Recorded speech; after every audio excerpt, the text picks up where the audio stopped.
Good afternoon, everyone. This is going to be a quick video on the Analogue Pocket and some other Game Boy items that may or may not work. I'm going to check to see if we have some compatibility issues with some obscure items like the Game Boy movie player. I'm going to see if the rumble on this Perfect Dark game works. I'm going to check out the light sensor from this game as well and see if maybe the wireless connectivity will work as well. This is the original Game Boy Advance wireless adapter for Pokemon Emerald, and this one I specifically removed the ends that way I can be able to place it inside of the Analogue Pocket.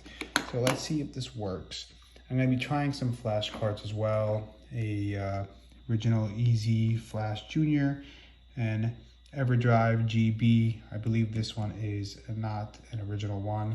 And I'll try an actual EverDrive GB X7.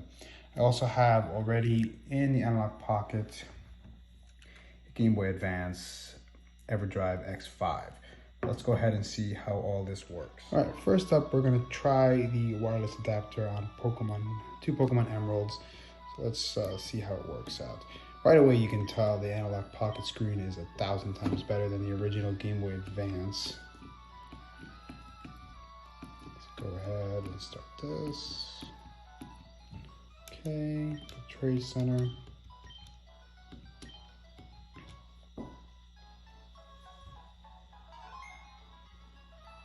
Okay, let's see if it recognizes it. Let's place the Analogue Pocket as the leader and the original Game Boy Advance join group. So as you can tell, it's already recognizing it, and it looks like it is up. Yep, connected. Let's try to do a quick trade and see how it works.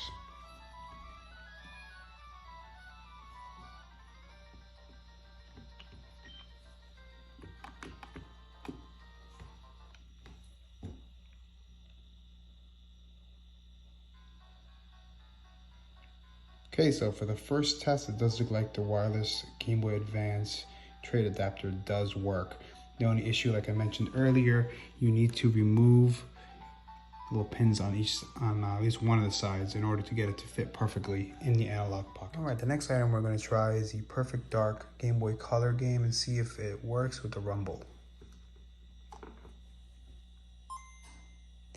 This is my childhood Game Boy Color game. I added a IPS screen and boxy pixel aluminum buttons as well.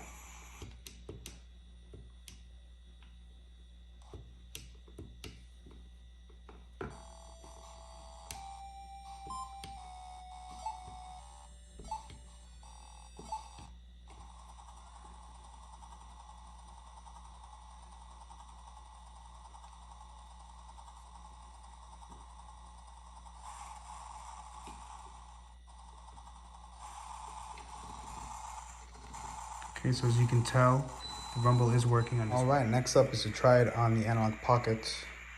See how it fares. The screen already looks 1,000 times better.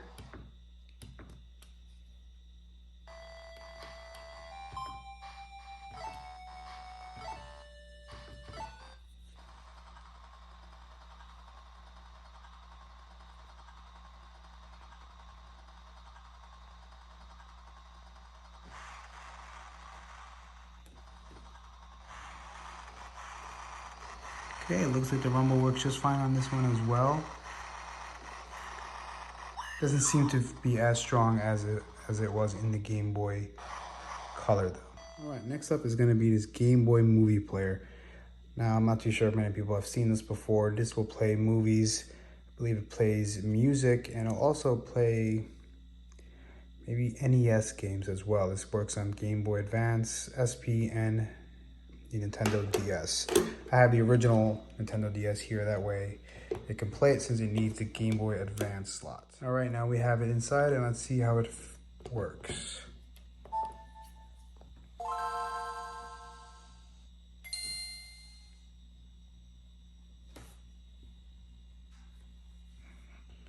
Let's try, see what we have.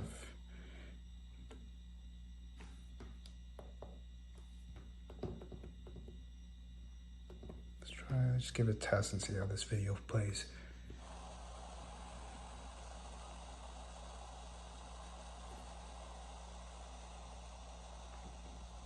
So as you can tell, it works very well on the original Nintendo DS. All right, trying this one on the Analogue Pocket seems to have been giving me a bit of a hard time. This is as far as I get. It's usually a black screen. It's a very random piece of Game Boy Advance tech that's not licensed by Nintendo, so I'm not surprised it doesn't work. Too bad. All right, next up is going to be Easy Flash Junior. Let's see how it loads.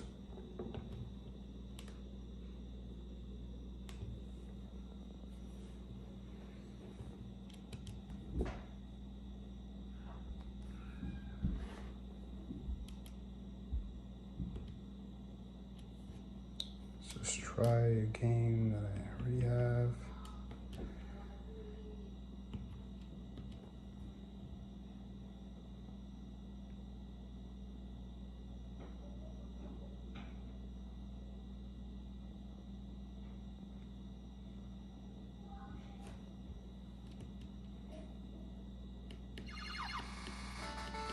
All right, looks like the game runs perfectly fine. Just have to replace the battery. Other than that, Easy Flash Junior looks very good on the Analogue. Next up, I'm gonna try the EverDrive X7 for the Game Boy. Now, this one specifically, I took out the EverDrive and put it into this Japanese Pokemon Red cartridge.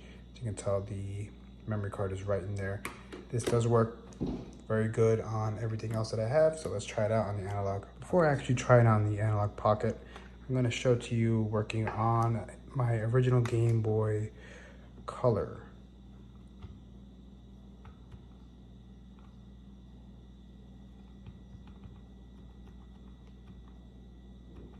Just to keep it simple, let's do Pokemon Crystal.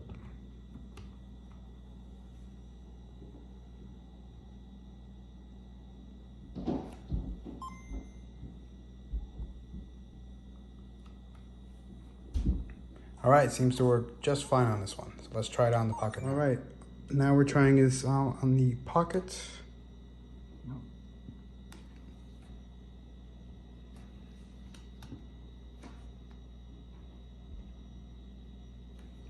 Game loads up just fine. I can go to previous games that were just played, recently played. There's Pokemon Crystal, I just played it. And I seem to be getting this error a lot whenever trying the EverDrive GBX7. I don't seem to be the only one who has this problem. This might be fixed in Analogue firmware update. But right now I'm having this issue. Some people are not, but I've been seeing online, a lot of people do have this issue. On to the next item. But I do not believe this is an authentic EverDrive Game Boy Color, but let's see how it works on the Analogue Pocket.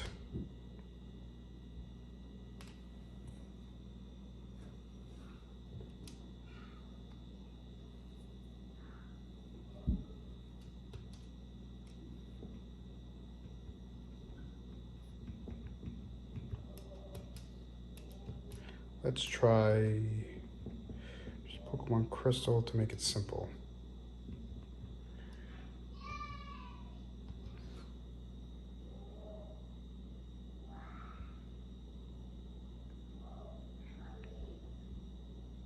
Now, whenever I use this one, it is a little slower than the actual EverDrive GBX7.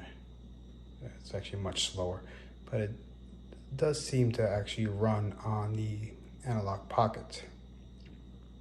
Still, my default will be the Easy Flash until the EverDrive gets a patch. Yeah, it runs perfectly fine. All right, for the last item, this is Boktai, the sun is in your hand. Now this one does not seem to be able to pick up light from the light sensor, as it looks like the light sensor is right about there, which gets blocked by the Analogue Pocket. Because if you look at the original Game Boy Advance and the way that it sits right above it. So,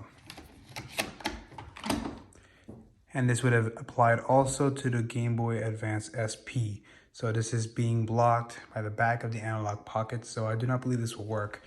There are other ways. If you already have this game and you dump the ROM to your computer, you're gonna apply a patch and play it on something like the EverDrive Game Boy Advance game cartridge right here, and that will allow you to essentially play the game on the Analogue Pocket with a button combination in order to draw sunlight. All right, thank you for watching. The Analogue Pocket's a great device. If you get your hands on it, I recommend it. Thank you.